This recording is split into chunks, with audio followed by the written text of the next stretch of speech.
십계명에 대한 소요리 문답을 계속 살펴보고 있는데요.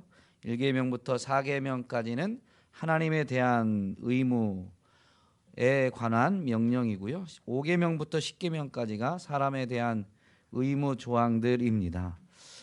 5계명부터 10계명까지를 해석하는데 이해하는 데 있어서 근간이 되는 것은 이 계명을 요약하신 예수님의 가르치심에서 우리는 알 수가 있는데요. 내 이웃을 내 자신같이 사랑하라라는 것이며, 또 하나님 나라를 가르치시는 주님의 이 가르치심 산상수훈에서 보면 인생의 황금률이라고 하는 대접받고자 하는 대로 남을 대접하라라는 가르침을 분명히 기억하면서 이 명령들을 생각해 보면 그 명령에 담긴 의미를 깨닫는데, 이해하는데 큰 도움이 됩니다. 5계명은 부모 공경을 통해서 사람 사이의 질서와 권위를 인정하라라는 요구이고, 6계명은 사람의 생명을 존귀하게 여기라라는 요구입니다. 7계명은 사람의 순결을 지키라라는 요구이고, 8계명은 사람의 소유권을 존중하라라는 요구입니다. 오늘 9계명은 그 사람의 평판을 존중하라라는 요구로 볼 수 있습니다. 이 9계명에서 요구되는 것, 그리고 9계명에서 금지되는 것에 대한 이 답을 보면, 사람과 사람 간의 진실을 보존하고 증진하며 우리 자신과 이웃의 선한 이름을 보존하고 증진할 것, 그 이름의 선함을 보존하고 증진할 것을 요구한다라는 것인데요. 이름은 존재를 가리키는 표현이고, 그 존재에 대한 어떤 나타남, 존재가 알려지는 것, 그것을 분명히 보존하고 증진해야 된다라는 설명입니다. 그러므로 이것을 오늘 우리가 이해하기 편한 쉬운 용어로 바꾼다면 사람에 대한 평판이다라고 바꾸면 이해하는 데 더 용이할 것 같습니다. 제9계명이 요구하는 것은 분명히 사람과 사람 간의 진실을 보존하고 증진하는 것, 그리고 자신과 이웃의 선한 이름을 보존하고 증진할 것을 요구한다라고 했는데요. 사람과 사람 사이의 진실을 보존하고 증진하기 위해서는 진실에 대해서 침묵하지 말아야 됩니다. 때로는 이 진실이 드러나게 될 때에 자기가 손해를 보게 되거나, 또는 진실이 드러남으로 인해서 자기가 진실을 밝힘으로 인해서 이 번거로운 일을 겪게 될 수도 있습니다. 사람과 사람 사이에는 끊임없이 이 분쟁이 있죠. 늘 평안하면 좋겠는데 그렇지 않습니다. 그 분쟁이 가장 원만하게 해결되기 위해서는 이 진실이 분명히 보존되고 진실이 드러나야 됩니다. 그런데 이 진실을 드러낼 때에는 자기의 이익과 연관될 있을 수도 있고, 자기가 제3자일 때는 이 쌍방간 사이에서 자기가 진실을 드러냄으로 인해서 끼인 쌍방간에 끼게 되기 때문에 번거로운 일이 되기도 합니다. 오늘날은 자신의 이익을 위해서라면 진실 앞에서 침묵하는 일들도 비일비재할 뿐만 아니라 번거로움 때문에 굳이 이 진실을 밝히는 일에 적극적으로 나서려고 하지 않는 것을 우리는 많이 볼 수가 있습니다. 그리스도인은 자신의 이익이나 번거로움 때문에 진실을 가리는, 진실에 대해서 침묵하는, 거짓말을 한 건 아닙니다. 그러나 진실에 대해서 침묵하는 것조차도 분명히 진실이 왜곡되게 만드는 일에 동조한 것과 같기 때문에 내 이웃에 대하여 거짓 증거하지 말라라는 이 계명을 지킨 것이 아닌 것이죠. 진실을 보존하고 증진하는 일에 적극적으로 순종해야 됨을 분명히 기억해야 됩니다. 특별히 우리가 사는 사회에서는 말 못하는 사람, 또는 말할 기회를 박탈당하는 사람들을 위해서 그리스도인은 적극적으로 그들을 보호하고 그들을 위해서 진실을 밝히는, 변론하는 일을 감당할 수 있어야 됩니다. 물리적으로 말 못하는 사람은 이제 어떤 말하는 것에 대한 장애를 가진 사람들을 분명히 가리킵니다. 잠언 31장에 보면 너는 벙어리처럼 할 말을 못하는 사람과 더불어 고통 속에 있는 사람들의 송사를 변호하여 입을 열어라. 너는 공의로운 재판을 하고 입을 열어 억눌린 사람과 궁핍한 사람들의 판결을 바로하여라 라고 지혜를 가르쳐 줍니다. 벙어리처럼 말 못하는 사람들이 있고 사회에서 힘이 약해서 말할 기회를 또한 박탈당하는 이들도 있습니다. 그들을 위해서 억눌리고 궁핍한 그 사람들의 판결이 올바로 되게 하기 위해서 진실을 알게 되었다면 진실을 밝힐 수 있어야 된다라는 것입니다. 이 요나단 같은 경우는 분명히 차기 왕이 계승자이지만 다윗에 대해서만큼은 분명히 이 정직한 평가를 내리고 그가 정직하게 행했기 때문에 자기 아버지 사울 왕이 이유 없이 사실은 악령에 들리고 시기심에 사로잡혀서이죠. 다윗을 죽이려고 할 때 요나단은 그 왕 앞에 자기 아버지 앞에서 이 다윗의 정직함을 다윗의 이 정당함을 변호하면서 나서게 됩니다. 그런데 그것이 아버지와 갈등이 되고 심지어 다윗에 대한 올바른 주장을 계속하게 될 때 다윗을 죽이려는 마음을 가지고 이제 요나단 자기 아들에게까지도 창을 던져서 그 죽이려고 했던 이 행동들이 드러나게 된 경우도 있습니다.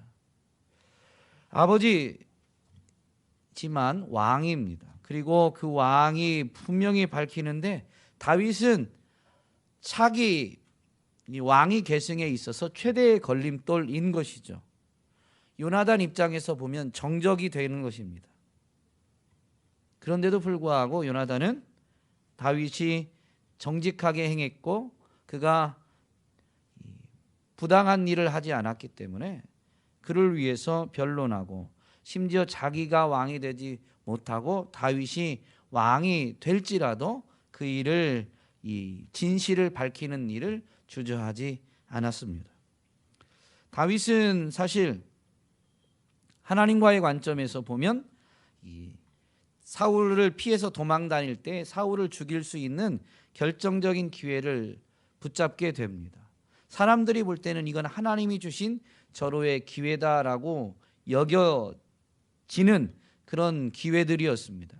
그런데도 불구하고 다윗이 알고 있는 진리, 하나님이 기름 부은 자를 자기 사람이 심판해서는 안 된다. 그것은 옳은 것이 아니다라는 것 때문에 그 절호의 기회가 두 번이나 있었는데도 불구하고 사울을 죽이지 않게 되죠.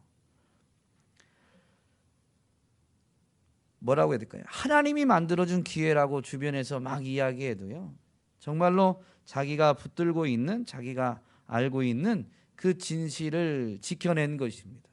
그냥 눈 한번 질끈 감고 조금 이 부하들이 하려고 하는 행동을 더디 만류할지라도 조금 더디게만 만류해도 이게 일이 이미 일어날 수 있는 것입니다. 그런데도 불구하고 다윗은 자기가 알고 있는 그 진리, 그 하나님의 말씀 때문에 아무리 좋은 기회, 자기에게 이 도망자 신세를 면할 수 있는 그런 절호의 기회라 할지라도 자기 이익을 위해서 행하지 않고 그 말씀, 진리의 말씀을 따라서 행하였습니다.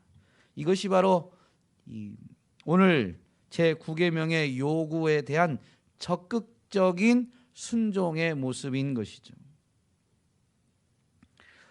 오늘 우리는 이 사람 사이의 진실을 보존하고 증진하기 위해서 또한 기계적으로 진실을 말하지 말아야 됩니다. 진실을 밝히 드러내야 되는데 진리를 밝혀야 되는데요. 너무 이것을 기계적으로 하는 것도 하나님이 기뻐하시는 일이 아닙니다.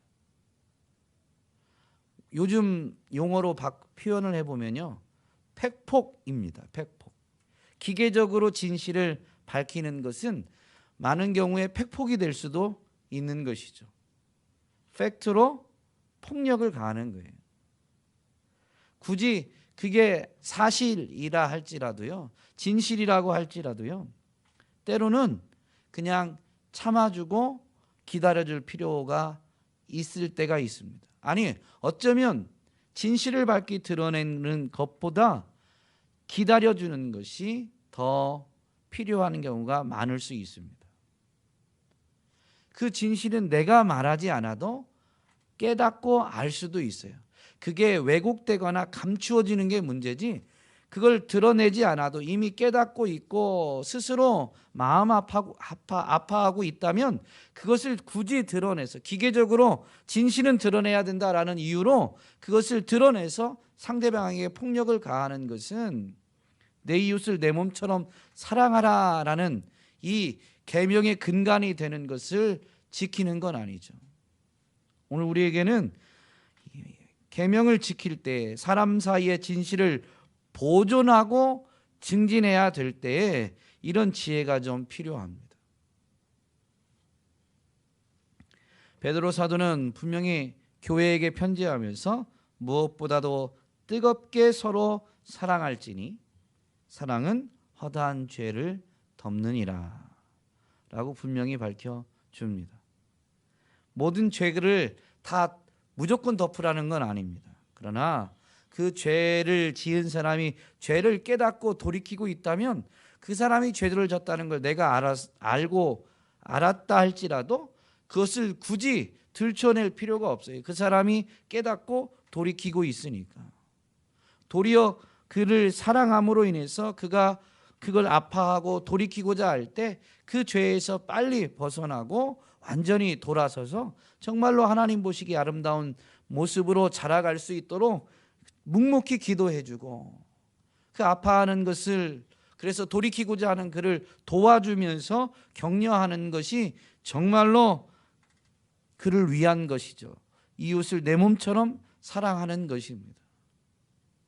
진실을 기계적으로 밝히는 것보다는 우리가 정말로 이 하나님의 명령을 분명히 기억하면서 그를 사랑하는 것으로 인해서 진실에 대해서 침묵하지 말아야 될 때에는 분명히 말아야 되지만, 때로는 인내하고 기다려주는 것이 더 그를 사랑하는 것이라면 그럴 수 있는 지혜가 필요한 것입니다.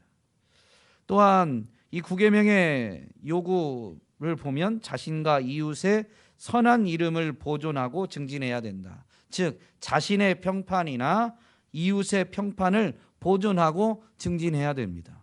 오늘 우리는 우리의 이름이 높아지는 걸 말하는 게 아니라 그리스도인으로서 우리가 사람들에게 비춰지는 그 모습에 대해서 신경 쓰지 않는 게 잘하는 게 아닙니다. 그러니까 영적으로 무지하니까 그들이 우리를 어떻게 알겠느냐라고 하는 건 지혜로운 자세가 아닌 것이죠.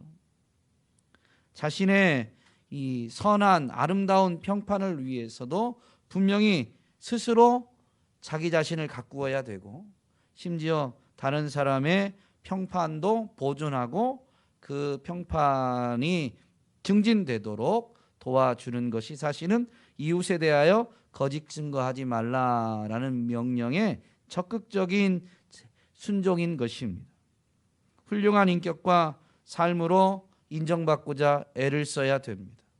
그리고 누군가가 훌륭한 인격과 삶으로 인정받고 명성을 얻으면 같이 기뻐해야 됩니다. 내가 그렇게 애를 쓰면서 다른 사람에게 칭찬과 인정을 받게 되면 우리는 감사해야 되겠죠. 그러나 다른 사람이 그러면 함께 기뻐할 수 있어야 됩니다. 우리 속담에는 사촌이 땅을 사면 배가 아프다라는 말이 있죠. 다른 사람이 잘 되는 것, 다른 사람이 뭐 부자, 꼭 땅을 사서 부자 되는 것만이 아니라 평판과 연결해서 보면 다른 사람이 더 인정받고 더 칭찬받게 되면 우리는 그것을 좀 배 아파할 때가 있어요. 같은 업종에 있거나 또는 가까울수록 사실은 배가 아플 수도 있습니다만은 이것은 올바른 그리스도인의 마음, 그리스도인의 자세는 결코 아닙니다. 그가 칭찬받고 인정받는 것을 함께 기뻐하고 심지어 도전을 받을 수 있어야 되겠죠. 나도 그리스도인으로서 더 믿음의 바로 서서 칭찬과 인정을 받으면서 살아가야 되는데, 그러면서 그는 어떤 모습 때문에 칭찬과 인정받는지를 배우고자 하는 것이 정말로 참다운 그리스도인의 자세다라고 할 수 있습니다. 사람은요, 남의 이야기하는 것을 굉장히 재미있어 합니다. 주로 그 남의 이야기는 뭐라고 해야 될까요? 좋은 점은 할 수 있으면 깎아내리고 나쁜 점은 부풀리는 거죠. 이게 사람의 타락한 본성, 죄성의 표현입니다. 그러나 그리스도인들은 정말로 다른 사람의 이웃의 평판도 보존하고 증진해야 되기 때문에요. 칭찬을 부추기고 험담은 자제해야 됩니다. 너무 쉬운 거지만 이것이 내 이웃에 대하여 거짓 증거하지 말라라는 이 명령에 대한 적극적인 순종의 방법들인 것이죠. 칭찬은 부추기고 험담은 자제하라. 전에 사역했던 교회에서 그래서 언어 훈련할 때요, 누군가가 험담하면 그렇게 답변을 하라고 그랬어요. 그 사람은 그럴 사람이 아닌데요. 누군가를 막 험담하면 그렇게 답변하라고 그랬어요. 그 사람은 그는 그럴 사람이 아닌데요. 그럴 뿐이 아닌데요. 그런 일이 있었군요. 그럴 뿐이 아닌데. 이렇게 답변하라고 이제 언어 훈련을 했는데요. 이게 참 어렵습니다. 목사도 남 험담하는데 껴있다 보면 맞장구 칠 때가 참 많습니다. 저도 그럴 때가 참 많습니다.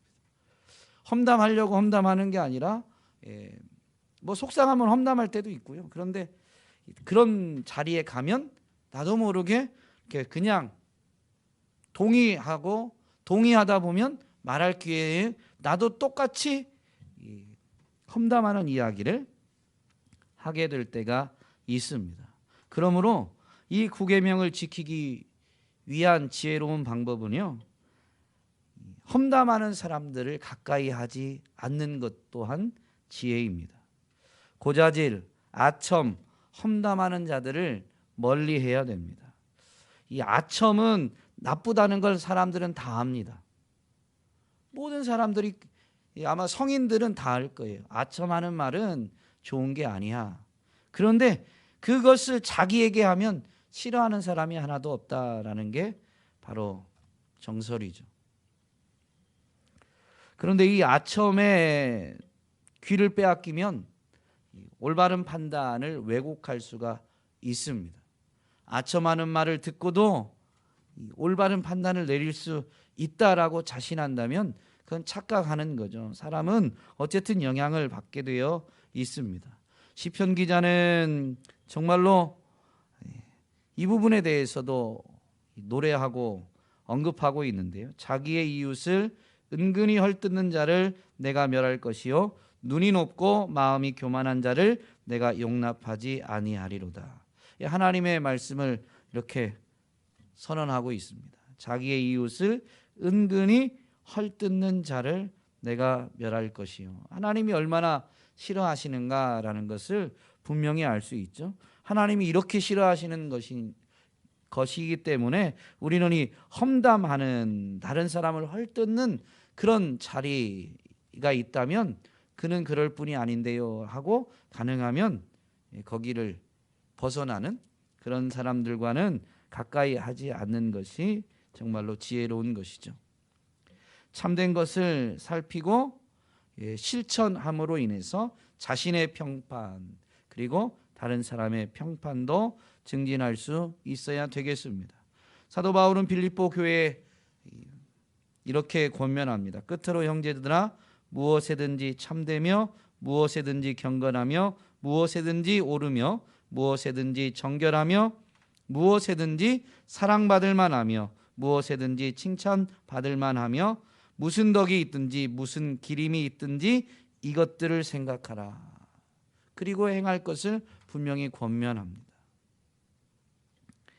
참된 것, 경건한 것, 옳은 것, 정결한 것, 그리고 사랑받을 만한 것, 칭찬받을 만한 것이 무엇인가를 생각하고 그것을 행하라라는 것이죠. 이것이 하나님의 계명을 정말로 지켜 행하는 것입니다. 오늘 제9계명 내 이웃에 대하여 거짓 증거하지 말라라는 이 명령이 자신의 평판과 다른 사람의 평판도 보존하고 증진할 것에 대한 요구, 명령이거든요. 그러므로 우리는 이런 것들을 생각하고 행하는 것까지 분명히 순종해야 됩니다. 그럴 때 우리는 그리스도인으로서의 이 평판을 정말로 세상 가운데에서 지켜낼 것이고 또 이 말씀을 따라서 행할 때 우리의 평판이 증진되는 그리스도인으로서의 평판이 증진되어지는 그런 은혜를 분명히 누리게 되는 것이죠. 구계명이 금지하는 것은 진실에 위배되는 것을 금지합니다. 또한 자신과 이웃의 선한 이름을 손상하는 것, 평판에 해를 가하는 것, 평판을 깎아내리는 것을 금합니다. 진실에 위배되는 것은 모든 거짓말, 거짓 증언뿐만 아니라 거짓 증언을 사주하는 것까지도 다 포함되는 것이죠. 직접 거짓말을 하지 않아도 누군가에게 거짓 증언하게 시킨다면 그것은 내 이웃에 대하여 거짓 증거하지 말라라는 이 명령을 어긴 것이 되는 것입니다.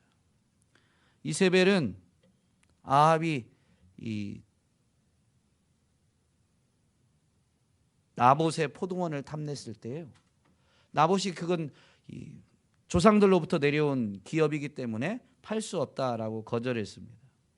이세벨이 그걸 알고 나봇의 포도원을 빼앗게 되죠. 어떻게 빼앗게 됩니까? 나봇이 있는 성읍의 장로들에게 편지해서 거짓 증인들을 세워가지고 나봇이 왕과 하나님을 모독했다라고 증언하게 해서 그가 하나님을 모독하고 왕도 모독했으니까 그에 대한 심판을 내려서 그를 죽이고 그리고 나서 이제 그 포도원을 왕이 차지하게 되죠. 자신이 원하는 것을 이루기 위해서 자신이 갖고 있는 힘을 사용해서 거짓 증인을 세웠습니다. 그러면 그것은 거짓 증언한 사람도 죄를 지은 것이지만 사실은 이런 일을 행한 거짓 증언하도록 이 일을 사주한 이 이세벨이 정말로 이 계명을 가장 크게 어긴 사람인 것이죠. 하나님은 그런 그 죄뿐만이 아니라 이세벨의 이 죄를 하나님이 간과하시지 않고 정말로 심판하시게 되지만요. 어쨌든 이것까지도 진실에 위배되는 것입니다. 나는 말하지 않았다라고 핑계할 수 없는 것입니다. 악한 주장을 변호하는 것, 불의한 판결을 승인하는 것 또한 진실에 위배되는 것이죠. 잠언은 지혜를 가르치면서 악인을 의롭다 하고 의인을 악하다 하는 이 두 사람은 다 여호와께 미움을 받는다라고 가르쳐 줍니다. 악인을 의롭다고 하는 것도 진실에 위배되는 거고 의인을 악하다고 하는 것도 진실에 위배되는 것입니다. 우리는 이 사랑을 아까 가지고 기계적으로 진실을 말하지 말아야 된다라는 부분을 다루었는데요. 악인을 의인이라고 말하는 것에 대해서 그 동조하는 걸 의미하는 건 아닙니다. 아무리 나랑 가까운 사람이라 할지라도, 그래서 내가 이 원만히 지나가는 게 나한테는 더 좋을지 몰라도, 편리할지 몰라도, 그 사람이 악인인데 지금 의롭다라고 이렇게 판결이 내려지려고 한다면 우리는 침묵하는 건 하나님이 기뻐하시는 일은 아닙니다. 뭔가 판결이 내려지기 전에 사실은 사랑이, 그를 향한 사랑이 있다면 그 이전에 권면을 해야 되는 것이 맞겠죠. 어쨌든 이것은 하나님이 미워하시는 것입니다. 부당함에 대해서 침묵하는 것도 바로 진실에 위배되는 것입니다. 오늘날은 이 부당한 일들이 너무 많죠. 특별히 경제적인 부분, 경제 논리에서 부당한 처우를 하는 일들이 참 많이 있습니다. 그런데 그것에 대해서 침묵하는 것도 진실에 위배되는 것입니다. 진실을 교묘히 왜곡하는 것, 교묘히 왜곡하는 것입니다. 아주 정반대의 주장을 하는 것이 아니라요, 진실, 진리 자체를 조금만 교묘하게 왜곡하는 것도 아무리 그게 사소한 것이라 할지라도요, 조그마한 왜곡도 진실에 위배되는 것이죠. 사탄이 처음에 하와에게 다가올 때 하나님을 처음부터 대적하게 한 게 아닙니다. 하나님의 계명에 대해서 아주 단어 하나만 바꿔서 이렇게 질문을 하게 되죠. 창세기 3장 1절에 보면 이렇게 되어 있습니다. 그런데 뱀은 여호와 하나님이 지으신 들짐승 중에 가장 간교하니라. 뱀이 여자에게 물어 이르되 하나님이 참으로 너희에게 동산 모든 나무의 열매를 먹지 말라 하시더냐 라고 묻습니다. 하나님이 먹지 말라고 했습니다. 정말로 하나님은 그렇게 말씀하셨습니다. 그런데 모든 나무는 아니죠. 동산 중앙에 있는 선악을 알게 하는 나무의 열매를 먹지 말라라고 했습니다. 만지지도 말라라는 말씀도 하지 않으셨습니다. 그런데 뱀이 이렇게 교묘하게 질문하게 되자 하와는 흔들리게 되죠. 하나님이 먹지도 만지지도 말라라고 말씀하셨다고 답변하게 됩니다. 이 교묘히 왜곡하는 것이 사실 제일 잘하는 게 누구냐면 이단입니다. 이단. 한자 그대로 정통 교리에 대해서 끝만 다르게 만드는, 정통 교리를 가지고 이야기하는 것 같은데 듣다 무장해제하고 있다 보면 끝에 가선 이상한 얘기 하나 하는 거죠. 그런데 이것이 진실에 위배되는 것이다라는 것을 결코 잊지 말아야 됩니다. 자신과 이웃의 평판을 손상하는 것도 금지합니다. 여러분, 자신에 대해서 이 올바른 평가하는 것을 손상시키는 것, 자신의 평판을 뭐라고 해야 될까요? 해를 가하는 것 중에 하나가 자신에 대한 과소평가도 있지만 과대평가 또한 잘못된 것이죠. 과대평가를 하게 되면 착각, 교만에 빠지게 됩니다. 과소평가는 지나치게 위축되게 만들지만 과대평가는 착각에, 교만에 빠지게 만듭니다. 이웃의 평판을 할 때에는 우리의 죄성이 많이 살아나면 이웃에 대해서는 과대평가를 하기보다는 자꾸 과소평가를 하려 하게 되죠. 올바른 평가를 할 수 있어야 됩니다. 칭찬이라면 자주 많이 하는 건 좋지만 그렇다고 해서 지나친 과대평가를 하는 것 또한 자칫하면 아첨이 됩니다. 그러므로 과대평가나 과소평가를 주의하고 올바른 평가, 그것을 지혜롭게 표현하는 것을 우리는 그런 지혜를 갖출 수 있어야 되겠습니다. 이 진실을 보존한다라는 건 굉장히 큰 부담, 큰 이 손해를 감수해야 될 때가 많이 있습니다. 열왕기상 22장에 가면 아합이 아람과 전쟁을 하려고 합니다. 근데 이제 유다 왕국 여호사밧 왕과 사돈지간이니까요. 그 여호사밧 왕과 연합해서 아람과 전쟁을 하려고 하는데요. 여호사밧 왕이 하나님의 뜻을 물어보자고 합니다. 그러니까 아합 왕이 어떻게 해요? 400명의 선지자를 불러다가 하나님의 뜻을 묻게 됩니다. 아람과 전쟁하는 것이 어떻겠느냐. 그때 400명이 한결같이 하나님이 적을 왕의 손에 붙였으니까 전쟁을 하시라, 올라가라라고 답변하게 됩니다. 그들의 한결같은 답변하는 걸 아마 이 여호사밧 왕이 보았을 때에는 그들이 이 왕의 뭐라고 해야 될까요? 눈치를 본다고 해야 될까요? 하나님의 뜻을 소신 있게 전한다라기보다는 왕의 기분 맞춰주는 그런 이 왕에게 아첨하는 것처럼 보였겠죠. 그래서 성경에 그런 표현은 없지만 여호사밧 왕은 분명히 또 묻게 됩니다. 이 외에 우리가 물을 만한 여호와의 선지자가 여기 있지 아니하니까. 그러니까 400명의 선지자를 불러다가 하나님의 뜻이 어떠한지 물었지만 그들이 전한 건 하나님의 뜻이 아니다라고 여호사밧은 느낀 거예요. 그러니까 이 사람들 말고 여호와의 선지자가 여기 있지 않느냐라고 질문하게 되고, 아합 왕은 이물라의 아들 미가야 한 사람이 있는데 그 사람은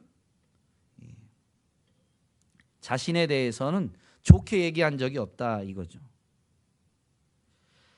그때 이 여호사밧 왕은 그래도 하나님의 뜻을 물어야 된다라고 해서 이제 이물라의 아들 미가야를 불러오게 되는데, 아합 왕이 보낸 신하는 이 미가야를 부르러 가서 이렇게 말합니다. 선지자들의 말이 하나같이 왕에게 길하게 하니 청하건대 당신의 말도 그들 중 한 사람의 말처럼 길하게 하소서.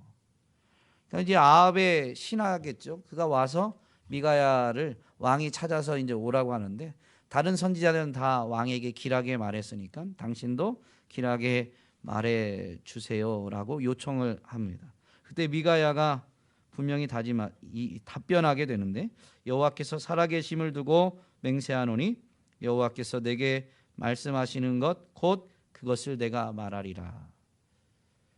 왕이 기분 좋게, 왕이 듣기에 기분 좋은 말을 만들어낼 수 없고, 하나님, 이 선지자 예언자니까요, 하나님이 맡기신 말씀을 그대로 말하겠다라는 것입니다.